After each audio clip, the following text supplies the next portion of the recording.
Welcome to the Deep Dive, your shortcut to being truly well-informed.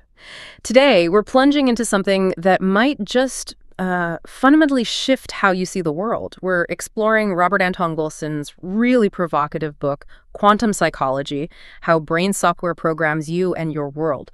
Now, quantum psychology, it sounds incredibly dense, doesn't it? Maybe like some heavy academic text.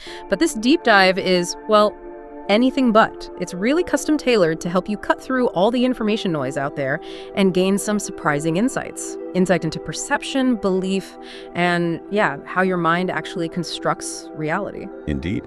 And our source material today is directly from Wilson's book, which came out originally in 1990 from New Falcon Publications. Wilson himself was just a fascinating figure, almost chameleon-like. Dr. John Willie called him a super genius. Timothy Leary even said he was the most important philosopher of this century. Pretty high praise. And here's where it gets really interesting.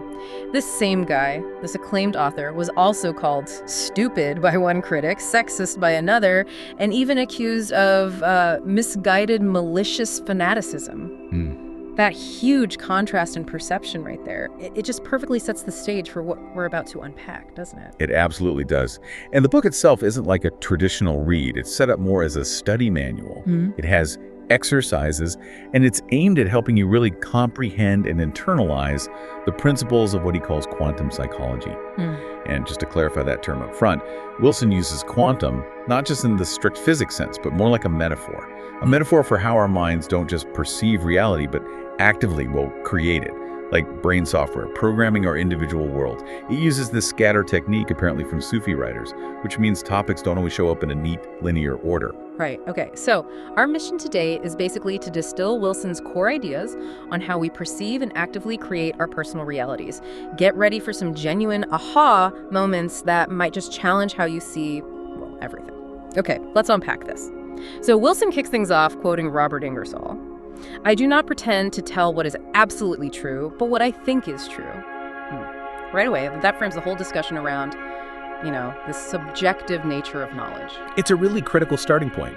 Wilson himself even says that different readers might find his book materialistic, or maybe mystical, or even solipsistic. The idea that only your own mind is sure to exist.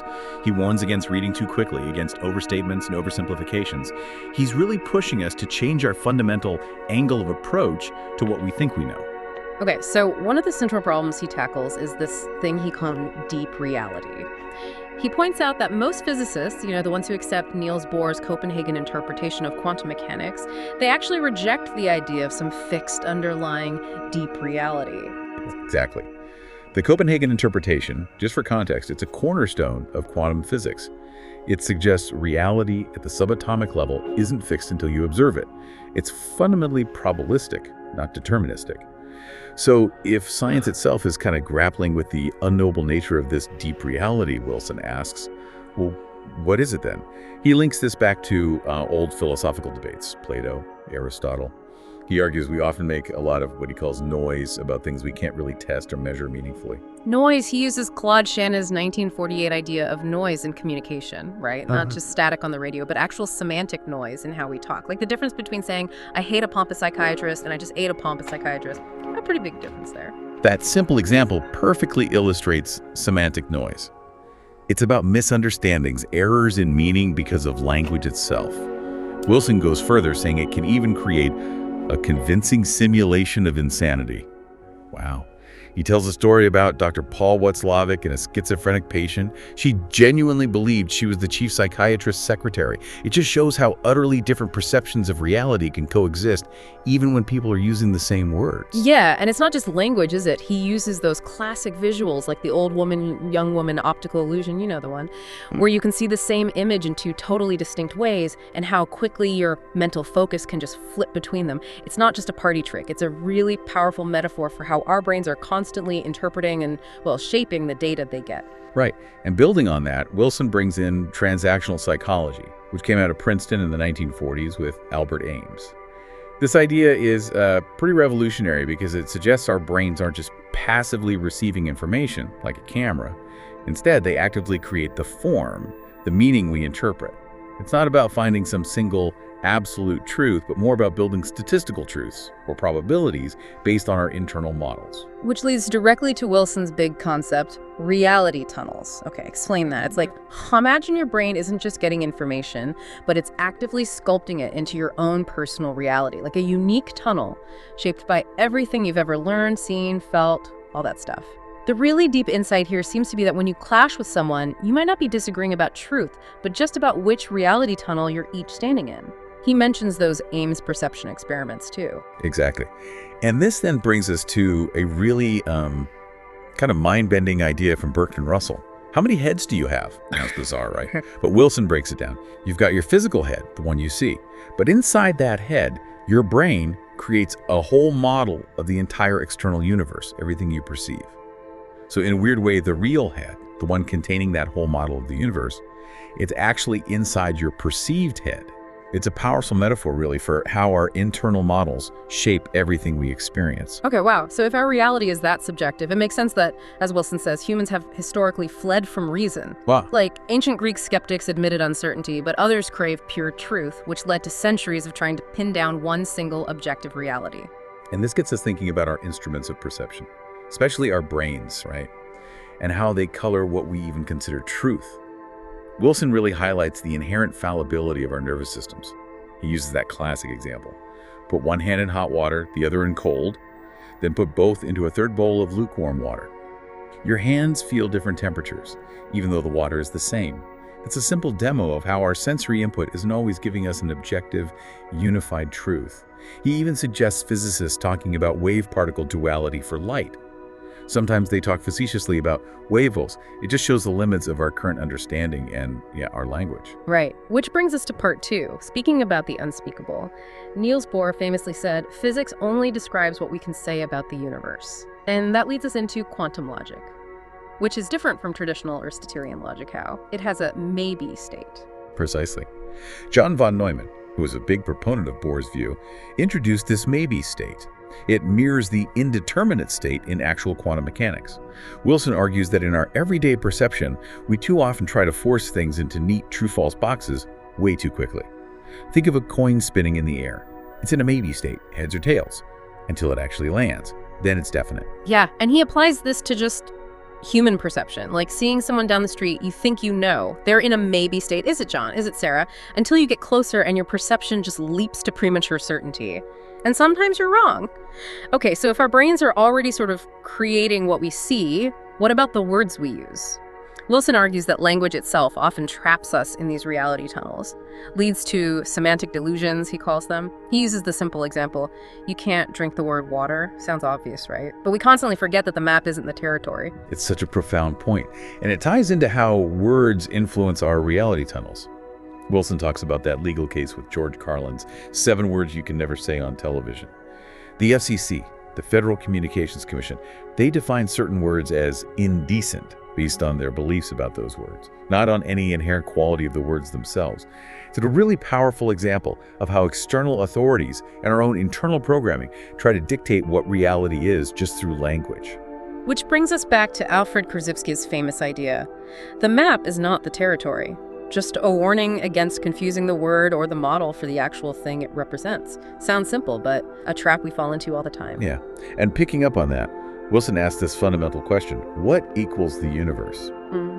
He points out how various belief systems, pious Roman Catholics, fervent Marxists, staunch objectivists, they all claim their philosophy contains everything in the universe. Right, like their map is the whole territory.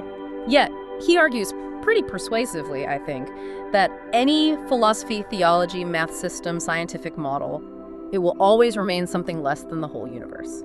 Our maps, or models, they can only ever describe parts of it.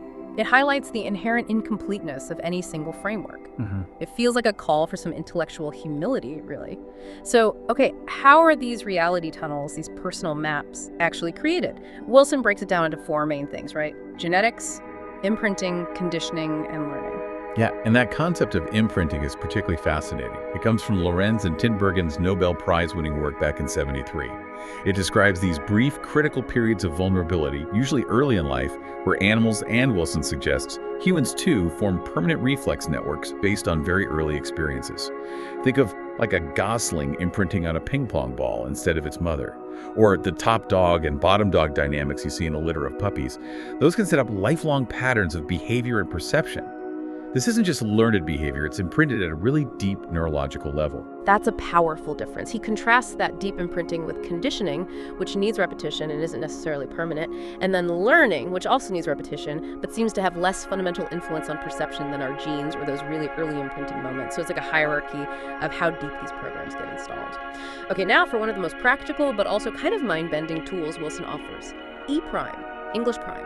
Proposed by Krzyzewski back in 1933, developed more by David Bohm Jr. It's basically English without any form of the verb to be. No is, am, are, was, were, none of that. So why does this simple linguistic tweak matter so much? Well, by getting rid of the is of identity, phrases like Joe is a communist or that is a fascist idea, E-prime forces us to speak and think in more operational, less absolute ways. Instead of saying the photon is a wave, you'd have to say something like, the photon behaves as a wave when constrained by certain instruments, or appears as, maybe. It shifts your focus from static thingness, from absolute identity, to dynamic processes, behaviors, observations. It's genuinely a way to, rewire your own perception of reality. Wilson even suggests that just removing this isness can help solve problems that appear intractable.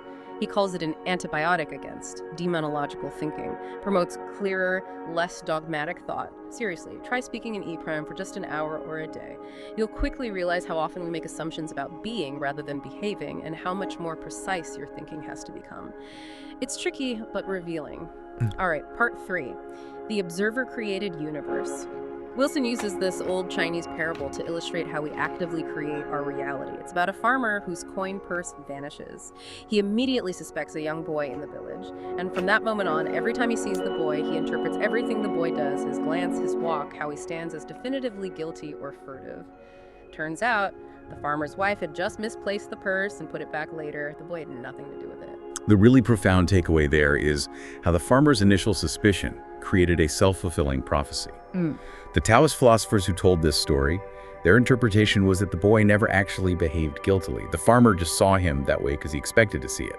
His internal reality tunnel literally dictated his perception of the boy's actions. And this connects directly to how our ingrained reality tunnels affect our everyday perceptions, doesn't it? Wilson gives modern examples, like how someone strongly identifying as a feminist might expect men to act unfairly in a business meeting and then interpret ambiguous actions that way. Or how, if you're already suspicious of authority, interactions with police or border patrol might seem to confirm those suspicions. It's like seeing a mirror reflecting our own internal bets or expectations back at us. So if our internal expectations can shape our perceived reality so powerfully, what about our physical reality? Wilson takes this even further with the concept of psychosomatic synergy, that deep interaction between mind and body. He recounts this truly remarkable case. Vittorio Michelli, a young man back in 1962.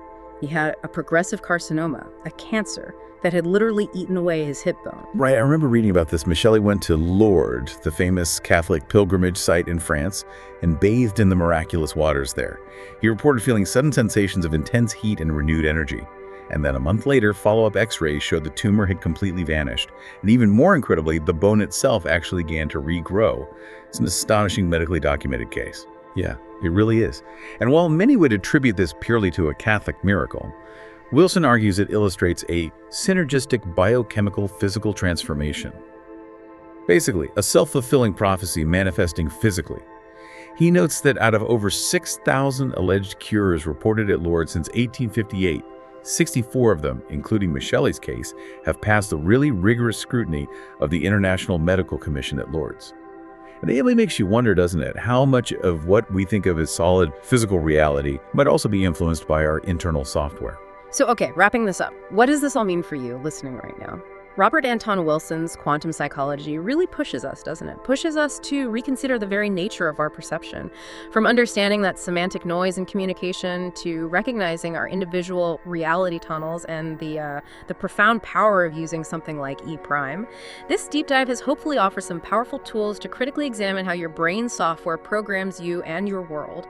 Yeah, this whole deep dive really encourages critical thinking, I think. Questioning assumptions. It highlights that knowledge is most valuable when it's actually understood and applied, and that embracing multiple perspectives isn't just enriching his act, it's pretty much essential for navigating a world that's shaped by countless different reality tunnels. So what really stands out to you from this deep dive? Maybe it's that idea that your reality, the one you experience every day, is far more flexible, far more personally constructed than you ever imagined. Which leaves us with a really provocative thought to mull over. If our perception actively creates our reality, like programming software, well, what software programs are you currently running? And maybe more importantly, what new ones might you choose to install to consciously create the reality you actually desire?